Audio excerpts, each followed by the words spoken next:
Bonjour tout le monde, alors aujourd'hui on va parler d'un couteau de petite taille mais couteau fixe quand même et couteau très pratique et très bien conçu. J'ai nommé le Armiger Fort de chez Demco Knife. C'est parti! Alors d'abord la marque elle a été créée par Andrew Demco, donc de Demco Knife, en 1988. Il avait commencé par réaliser des gouges, des ciseaux à bois, etc. Et puis il s'est tout de suite découvert une passion pour les couteaux. Ça se produisait à Newcastle et donc ici on est vraiment sur du Made in USA. Alors Made in USA création, fabrication Taïwan, pourquoi ? Pour diminuer évidemment les coûts, mais pas spécialement la qualité. Donc on verra ici qu'on est sur du Made in Taiwan de très bonne qualité, très bien conçu. Voilà, donc Andrew Demco, il a fait quoi d'autre? Eh bien, une fois qu'il a commencé à créer un peu ses couteaux et à designer des couteaux, il a eu des collaborations avec Cold Steel aussi. Alors au niveau Cold Steel par exemple, c'est lui qui a créé les fameux systèmes de blocage Tri-Hat Lock, pour ceux à qui ça dit quelque chose. Il a également créé le Scorpion Lock et ici récemment sous sa marque le Shark Lock. Donc je ne vais pas commencer à vous expliquer ce que c'est, allez voir sur internet si ça vous intéresse, mais disons que voilà, il est connu pour ça au niveau Cold Steel et quand Cold Steel a été racheté ici il n'y a pas très longtemps, eh bien il a décidé de créer sa marque. Alors pour créer sa marque, il s'est entouré de son frère John et d'un autre ami et il travaille à trois pour le design, pour la conception, pour la fabrication.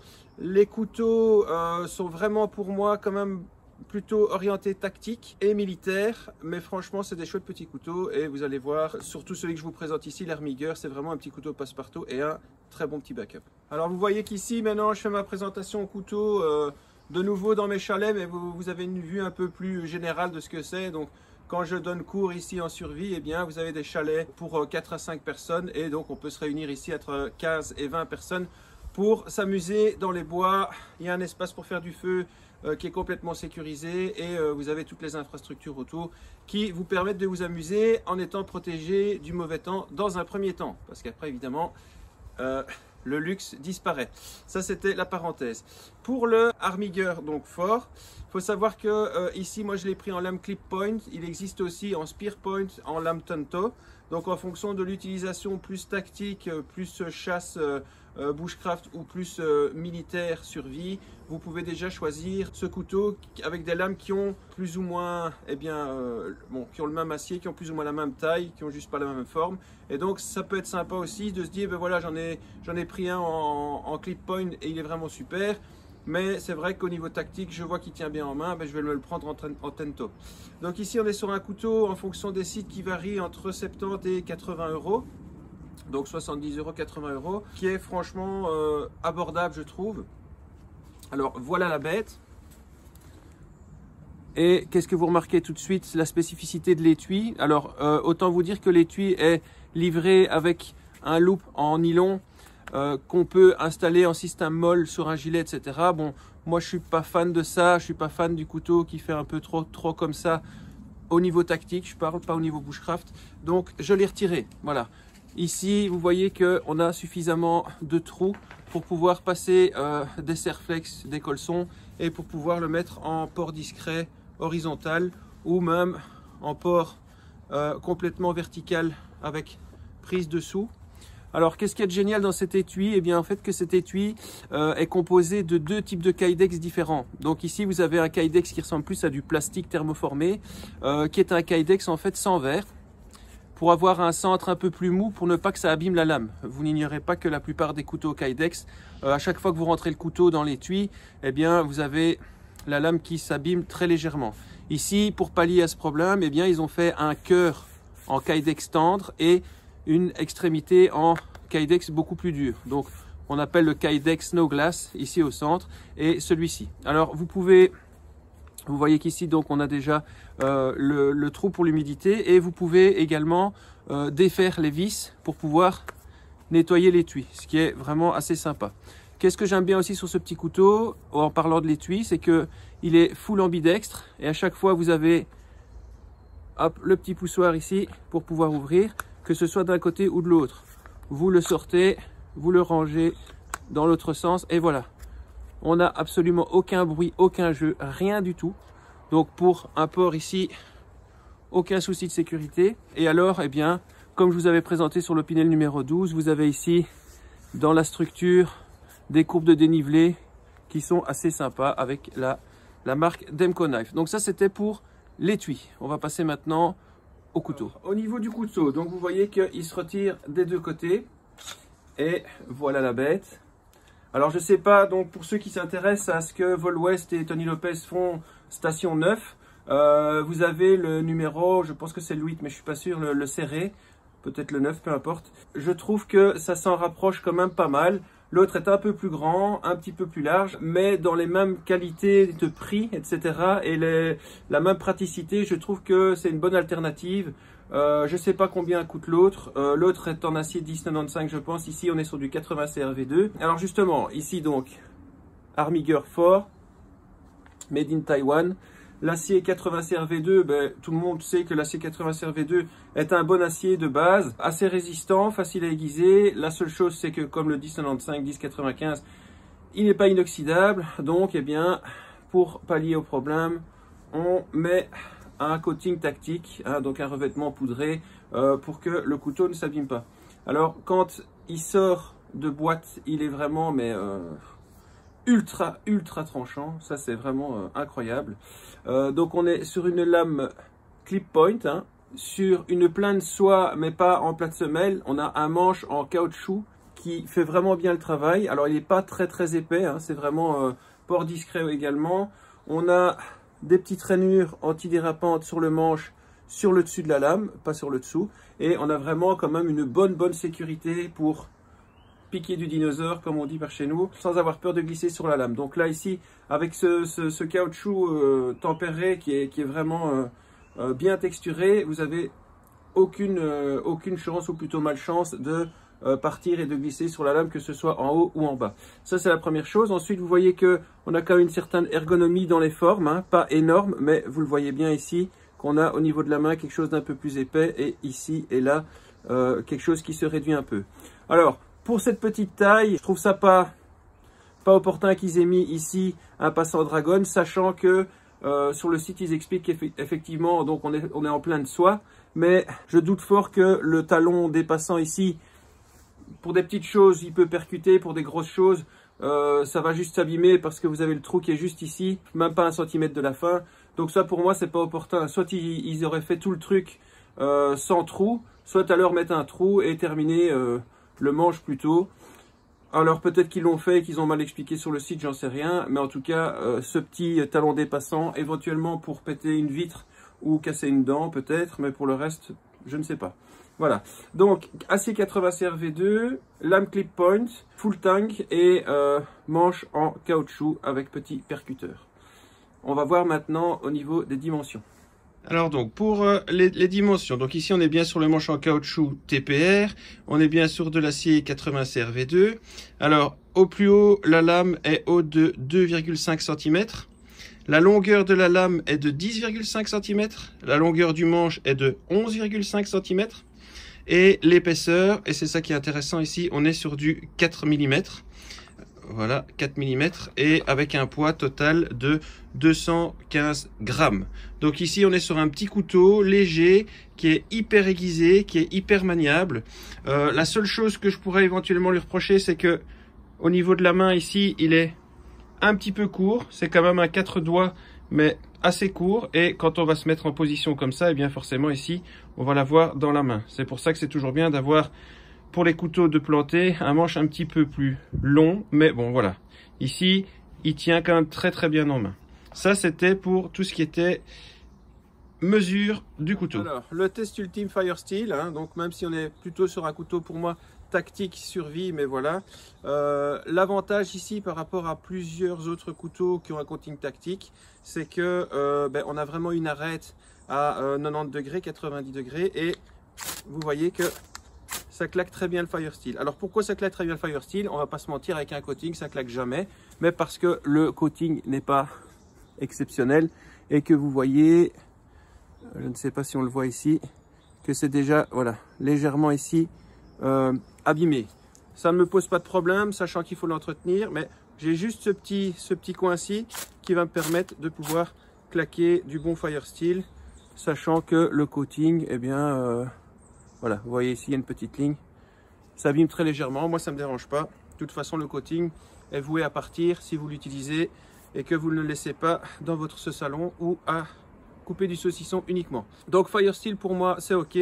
On va voir un peu maintenant. Alors coupe de précision bien sûr. Tout ce qui est plantage bien sûr. Par contre coupe à la volée, forcément on va pas en faire. Et bâtonnage léger puisque ici on est quand même sur un petit couteau.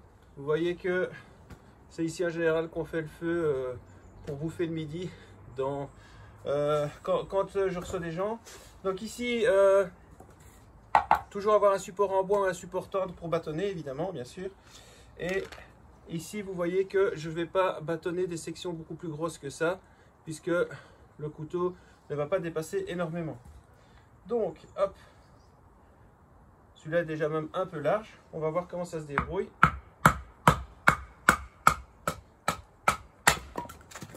Voilà, ici je suis sur du bois suffisamment sec. Vous voyez que ça prend bien. Bien sûr, c'est un petit couteau, donc je ne demanderai jamais plus.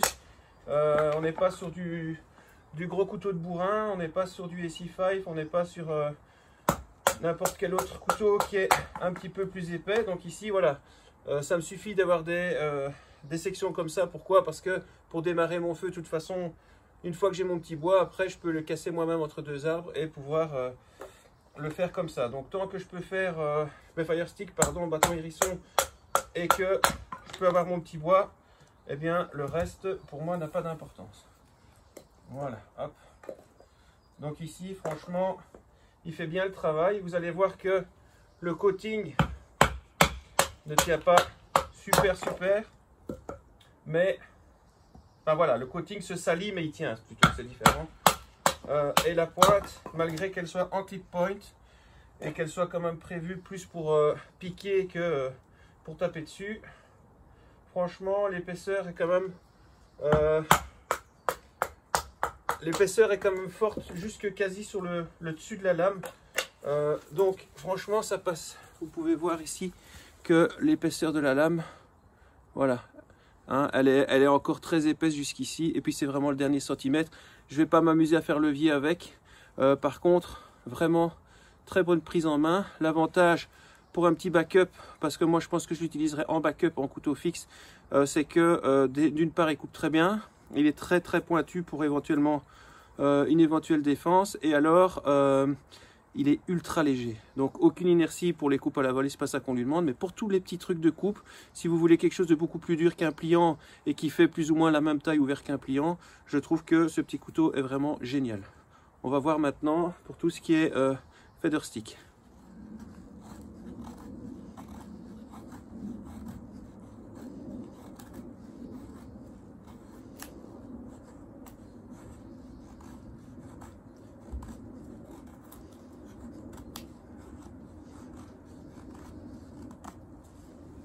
Voilà, vous voyez que feather stick, ça les fait bien. Alors, encore une fois, ici, on est sur une lame qui est vraiment émouture quasi plate. Hein. Et donc, forcément, au début, ça va être un peu plus dur de rentrer dans le bois. Et donc, ça va être beaucoup plus précis dans les tâches de coupe. Donc ici, vous allez devoir un peu plus galérer. Mais après, ben, vous voyez que on est déjà à quelque chose de vraiment sympa. Pour ce qui est de l'arête à 90-90 degrés, qui est assez saillante, eh bien, comme je vous ai déjà montré les autres fois, pour obtenir des petits copeaux aussi, on peut faire ça. Ça, c'est vraiment top pour allumer. Voilà. Ça ici, ce que vous avez là, c'est vraiment top aussi pour pouvoir allumer le feu avec le Firesteel. Et bien sûr, pour gratter de l'écorce de bouleau, eh bien, c'est pareil. Si on ne peut pas trop abîmer la lame, on va gratter l'écorce comme ça. Hop. Voilà, hop. Qu'on va pouvoir faire partir facilement avec le Firesteel. Vous voyez ici, j'ai retiré l'écorce. Voilà, le petit feu, il est parti. Hop.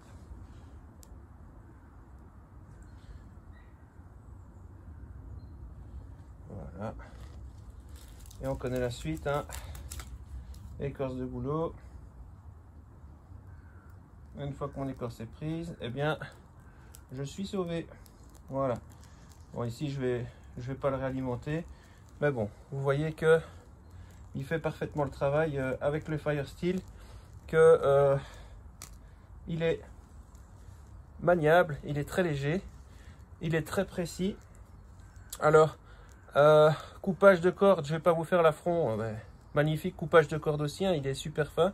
On va voir un peu pour le taillage de pointe et après, eh bien, ce sera déjà fini. Petite parenthèse, aide moniteur de survie, c'est ça aussi. Donc ici, pour pouvoir faire gagner du temps aux apprenants et pour pouvoir leur expliquer un peu déjà comment on travaille le bois sec.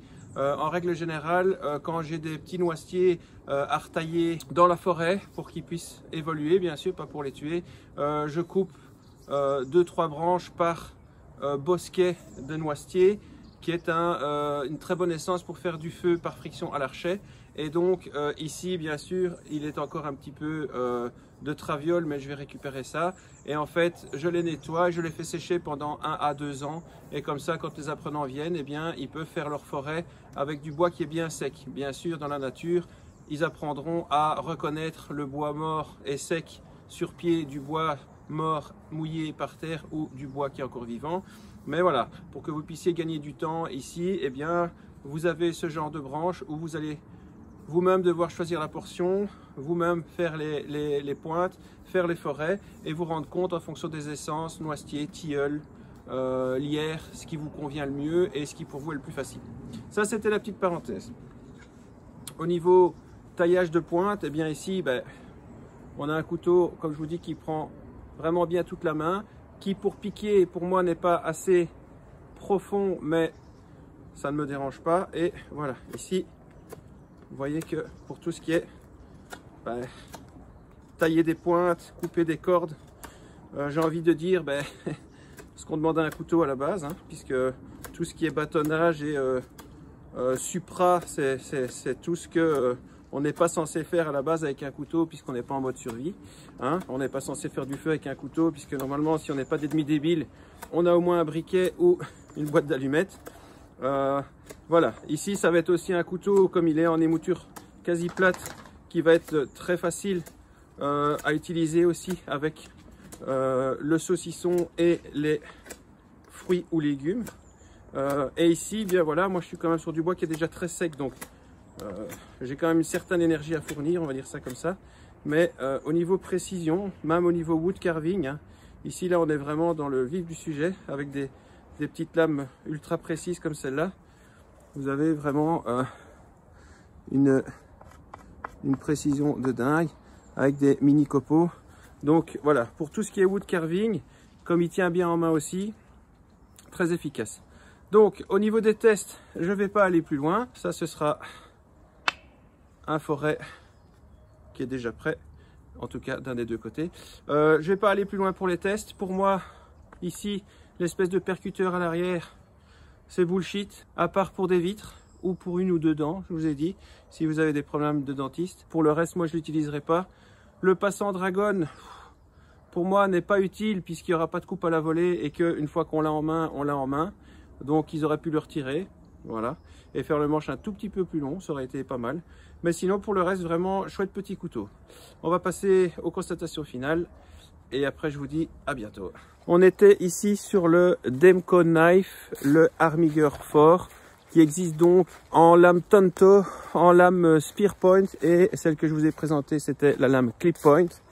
Alors, qu'est-ce que je pense du couteau? Franchement, beaucoup de bien. Le coating, on voit que c'est pas un coating qui est aussi épais que le coating, par exemple, des couteaux ici, pour ne pas les citer. Mais l'avantage, c'est qu'effectivement, eh bien, une fois qu'on a décidé de faire disparaître un petit peu du coating du dessus, on peut utiliser le Firesteel. Et comme on a vraiment une arête à 90 degrés qui est vraiment super bien foutue, que ce soit pour le Firesteel ou l'écorçage du bois, c'est vraiment top. C'est un petit couteau qui est tout léger. Alors au début, on a une sensation un peu bizarre parce qu'on a l'impression qu'on n'a rien en main. Hein. Ça change un peu de mes gros couteaux à 400 kg. Franchement, je vous ai dit, je partirai pas avec juste ce couteau-là dans les bois. Mais comme moi, la plupart du temps, les pliants dans la nature, je leur fais pas super confiance. Pour avoir une petite lame fixe en backup, même qu'on pourrait mettre autour du cou, laisser dans le sac à dos ou même dans une petite poche banane puisqu'il se fait très discret comme il est assez fin. vraiment génial. Il coupe super fort. Le 80 CRV2, bah, c'est un acier qui est quand même, ça va, de bonne qualité. C'est pas un Elmax, c'est pas un acier des poudres, c'est pas un acier de l'espace, mais c'est un acier qui fait le travail. Donc une fois qu'on sait ça, c'est comme le 1095, on sait que si il est trempé, ben, il va falloir l'entretenir. Et ça fait partie aussi de votre boulot, de gens qui aiment bien les couteaux, de les tenir aiguisés, les tenir vifs et les tenir en bonne santé, comme vous d'ailleurs. Voilà, donc ça c'était la revue. J'espère qu'elle vous a plu. Si elle vous a plu, un petit pouce vers le haut. Si vous n'êtes pas abonné, ben, de grâce, abonnez-vous. Et alors laissez-moi un petit commentaire ou un petit emoji. Même qui rigole si ça vous a fait marrer. Comme ça au moins YouTube est content et je me fais un peu plus connaître. Et puis comme je l'ai déjà dit la dernière fois, les nouvelles dates de stage pour les Ardennes belges et pour venir s'amuser ici avec moi dans les bois sont disponibles sur le site wksurvival.be ou woodknifesurvival.com. N'hésitez pas à vous inscrire si vous voulez apprendre avec moi dans les bois, sans prise de tête, on s'amuse, ça gueule pas. On se coupe, on se secourt, voilà, c'est de la mise en situation. Rassurez-vous, il n'y a pas encore eu de tué pour le moment. J'ai dit bien pour le moment. Et puis voilà, donc n'hésitez pas à aller là-dessus. Vous pouvez me suivre aussi sur Facebook et sur Instagram et sur TikTok. À vous de faire les recherches si vous êtes motivé. Et puis, eh bien, pour le reste, comme à chaque fois, sortez, essayez, amusez-vous, posez-moi toutes vos questions et... eh bien, préparez-vous aussi. Allez, salut!